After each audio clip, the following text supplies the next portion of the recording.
under boob sweat and a back sweat. Oh, it was dreadful. All right, I've said enough. I'm gonna embarrass myself.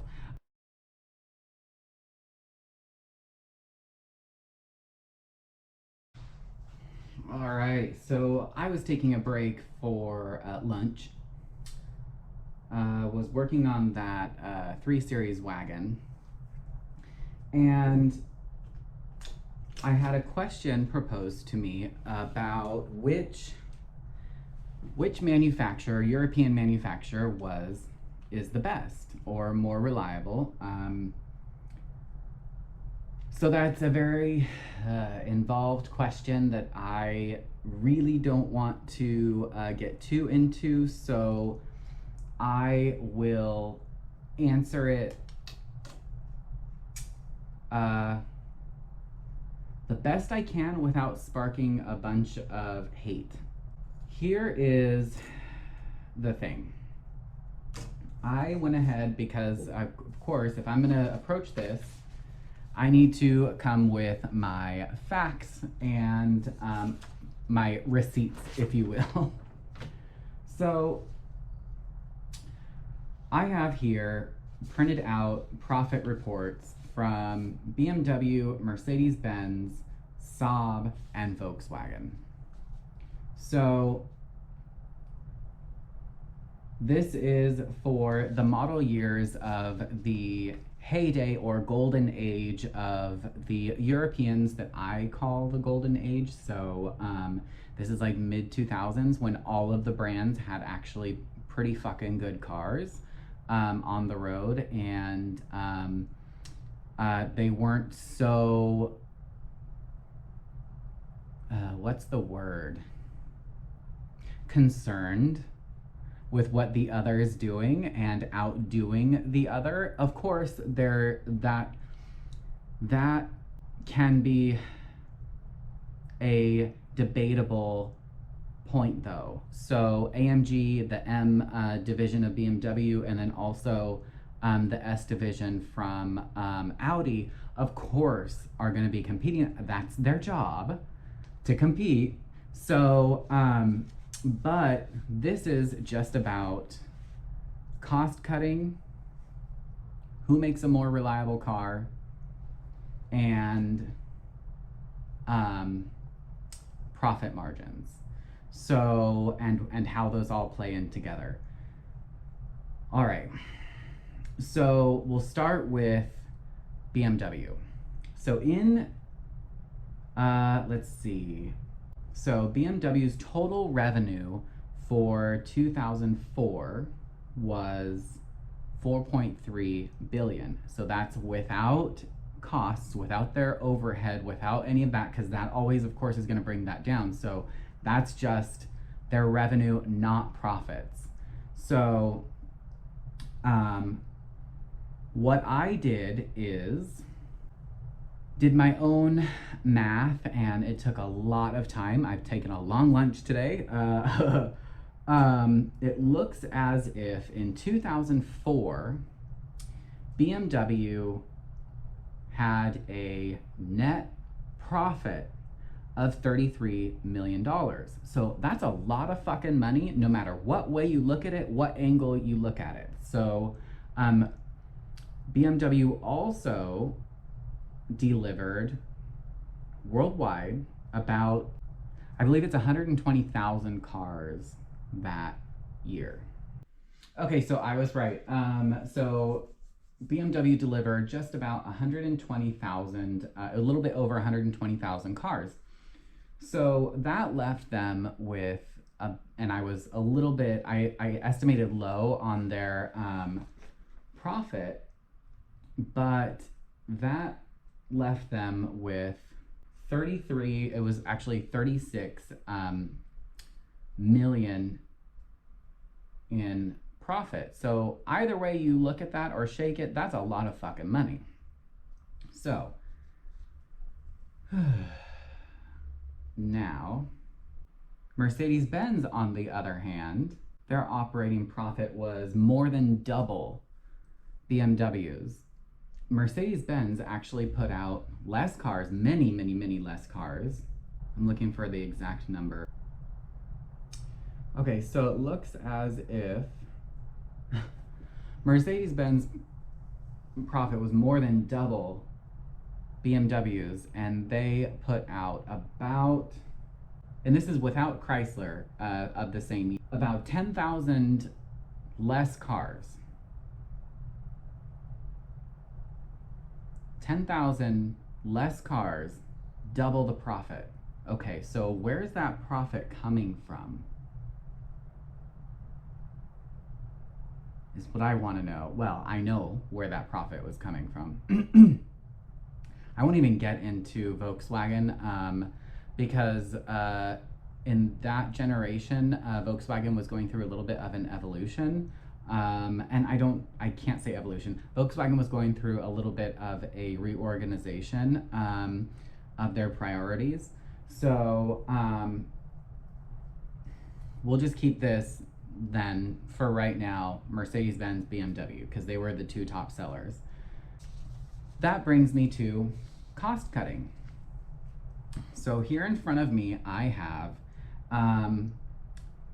a wood trim piece from a Mercedes Benz, and I have a wood trim piece that we just took off of that 3 Series that we're doing the window regulator on. So here we have the wood trim piece for the 3 Series, okay? Pay close attention to this because on the back here, we have plastic X's for braces, and then behind the plastic against the wood, we have metal. Here, down the center, okay? So what I'm gonna show you is this. Here, I'm not sure if you can see it, but that is the wood. And I think that that would be just about an eighth of an inch, maybe a little more. So that is BMW.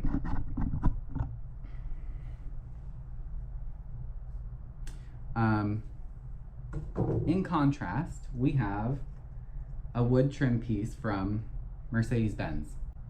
Well, there's no other way to put this, but here, okay?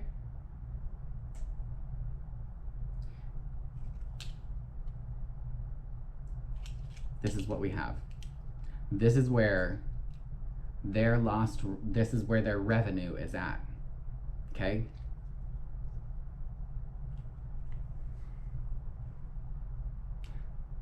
You can't even see the fucking wood. So what Mercedes-Benz has done is they put literally paper thin wood, and they put 3 times as much lacquer or varnish over it. Well, it breaks. It can't maintain the glue. The second any sort of heat hits it, it shatters.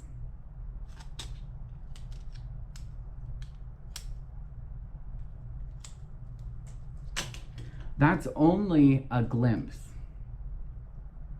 During this time period, they went cheap on their transmissions, and mind you, remember that these are in-house transmissions.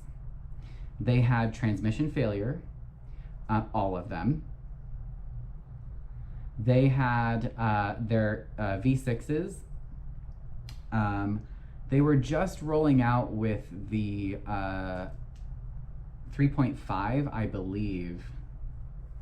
Or no, they were just getting ready to roll out with a 3.5. So they were heavy in their cost cutting there. They had balance shafts that failed, that caused engine failure in all of their cars with the M272 engine and M273 engine. Let's see, they also had their speaker covers that would fall off. I personally replaced 3 of them on my car, and I never hold the door open with my foot or anything like that, so that was kind of shitty. Oh no, hold on a second. I had 3 speaker covers on my doors. The back one fell off twice. The front one fell off once, and then the tweeter cover fell off twice. Which brand makes a better car? Well, I know what brand is not lining their pockets. I think I made that obvious. But each brand comes with their own challenges. So if you're okay with engine failure, transmission failure, your interior fucking falls apart, if you're okay with, and by the way, that cost cutting extends all the way through till now with Mercedes Benz. I don't know about BMW. I don't subscribe to BMW using 4-cylinder engines. I just don't. But with Mercedes Benz, their leather that they were using, the stitching would come apart. Their vinyl. Actually, most of their cars don't even have leather anymore. It's actually vinyl. It's called MBTEX. And on the C classes especially, it would completely just come apart under your butt. Right where your butt is, it would come apart. Also on the armrest. On the flip side of things, I'm not trying to stand up for BMW, but on the flip side of things, BMW has their own issues. So there's a whistle. Ugh. On the flip side of things, BMW has their own issues. Their window regulators, you will have to eventually replace them. The motor mounts, you're gonna have to replace them. I would just do it, replace them with some polyurethane ones and just get it over with. Your control arm bushings are gonna need to be replaced eventually. Just get it over with. Do it with polyurethane bushings and then just call it a day. Your power steering lines are gonna have to be replaced, but in my opinion, and from what I've seen with all of the inventory that I've purchased, the BMWs are more consistent with their problems. Doesn't mean they're better, it means they're more consistent. So, let me say that in a more clear verbiage. Every single one comes in with the same fucking problem. That's okay with me, because I can replace the vacuum lines, I can replace the oil filter housing gasket. I can just order the 3 Series kit and be done with it, and know that all of the typical stuff has already been replaced, so my customer is gonna get a good car. Whereas on, let's say, an 05 C230, not the compressor. Okay, well, that 2.5 liter is rough. Every single one has the balance shaft fail, or the camshafts. Well, actually, when the timing goes out of whack is when the balance shaft fails. So when is my customer gonna have to deal with the transmission failing? And they're gonna get stuck in 4th gear coming off of the freeway. That's not okay. I can't stand behind that. When is the radiator fan gonna fail? And they're gonna overheat on a hot day like today. When is their fucking wood trim gonna pull off the door and shatter? I don't know that I need to explain anything else to describe exactly how I feel about those two brands. Mercedes Benz is an incredible letdown, if you ask me. But BMW has their shit that you're gonna have to deal with. So you're gonna have to deal with your coolant leaks. You're gonna have to, and this is all shit that you gotta work out when you go buy one. Make sure that the stuff is done. Make sure that the proper materials are used. Make sure that the proper fluids are used. Make sure that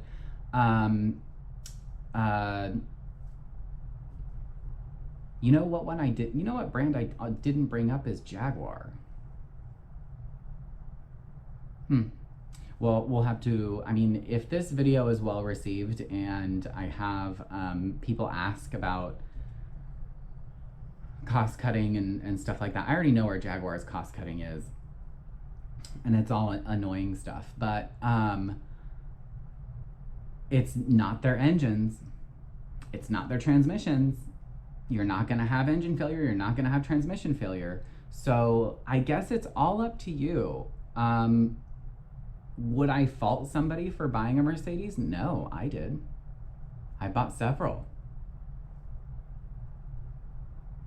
As a matter of fact, I still love my CL, but will I stand behind it? No. Do I trust it? Fuck no. Absolutely not.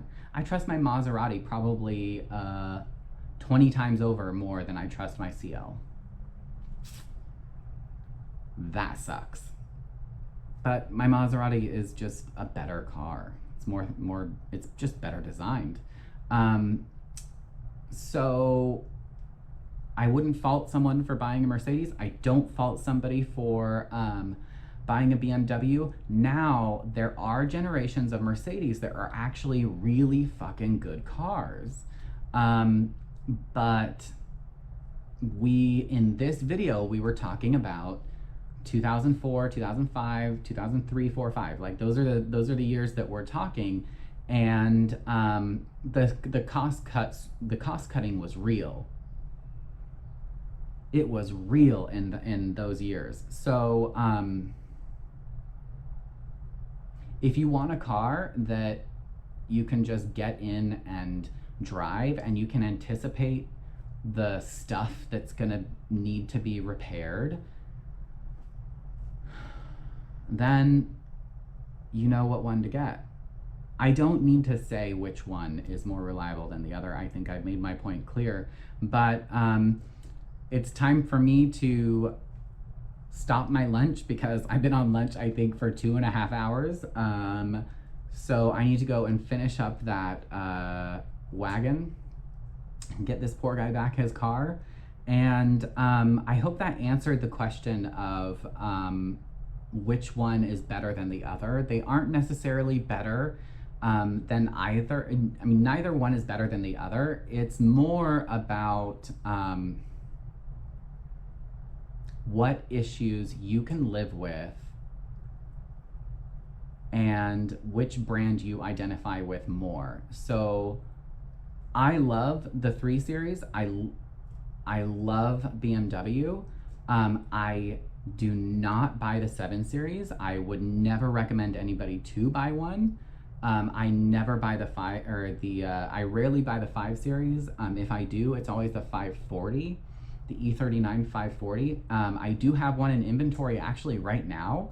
That's one of the next cars we're going to be working on. I'm a little excited to get into my BMWs because they're fun. Like I said, they're consistent. For the most part, the 5 Series has given me a few gut punches. I try not to buy them. And also reliability. I will say this, reliability is subjective because reliability is given that people that you're going to maintain your car. So if you do your proper maintenance on your BMW, yes, of course it will be reliable. You'll be able to predict your problems or your challenges and your repairs coming up. I could probably advocate that and say yes. I would say that it would that they would be reliable. You're not going to have any transmission problems as long as you maintain them. ZF makes a fantastic transmission. Most of them have either General Motors transmissions or ZF transmissions. Both of those are good. The General Motors transmission is cheap as shit to replace if you absolutely have to. I've actually never had to replace one. I have some real good stories about the 3 Series. Maybe I'll get into those at some point if we have any downtime. But this is already kind of going into a little bit of a rant video, but here you are. It's my opinion. Coming from somebody who sees these cars come in and out of inventory all the time, living with them, working on them, seeing the problems happen firsthand, what cars come back with problems shortly after sale. I've never had a BMW come back right after, or I've never had a 3 Series come back, and that's my main inventory when I say BMW is always the 3 Series and E46s. I've never had a 3 Series come back with a major catastrophic failure. I've just not. I have had a Mercedes, several actually, come back with major catastrophic failures. The C-Class. And an ML. And an S-Class. No E-Classes. So, and then there's my CL. So I guess that could be included in there as well. It really sucks because I do love the history of Mercedes Benz and I love the culture of Mercedes Benz. I love the fact that really it was a woman who propelled the brand, and I think that's really cool. I think that BMW is a precision instrument, and I love my BMW guys that come in to buy them. They are some of my favorite customers because they will readily acknowledge if you've done a good job reconditioning the cars. So you can take it or leave it. I know this is gonna piss off a whole fucking genre of Audi buyers. I can get into Audi at some point in the future. I don't carry them often. Their issues are numerous and expensive, and they aren't as durable as their competition. But there are models that are good. There are models of Volkswagen that are good as well. Anything with their 3.2, technically inline 6, but they call it a VR6, is fantastic. The 3.6 VR6 as well is fantastic. I always enjoy that engine. I love the 4.2 that Volkswagen makes.